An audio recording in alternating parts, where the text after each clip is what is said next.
বন্ধুরা তোমরা দেখতে পাচ্ছ এই সেই পুরনো হসপিটাল। আর এখানে যে কলেরা ভাইরাসের রুগীকে নিয়ে ঈশ্বরচন্দ্র বিদ্যাসাগর এসেছিল, এখন এখানে কেউ থাকে না। এটা তোমাদের আমি দেখাবো। দেখো, এটা দুতলা একটা হসপিটাল। এটা এখানে পশুর ট্রিটমেন্ট হতো। তো এখানটা হচ্ছে কলেরা ভাইরাস রুগীকে ঈশ্বরচন্দ্র বিদ্যাসাগর নিয়ে এসেছিলো।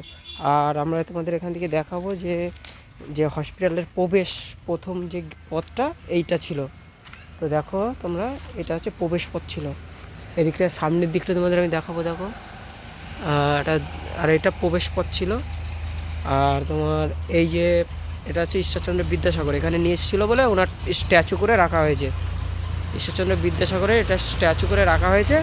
আর এই দিকটা হচ্ছে তার এখন পুরনো, এখানে কেউ থাকে না।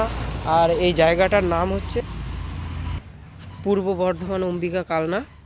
আর এটা সবাই ফেমাস জায়গা হিসাবে ভবাগলার বাড়ি হিসাবে চেনে।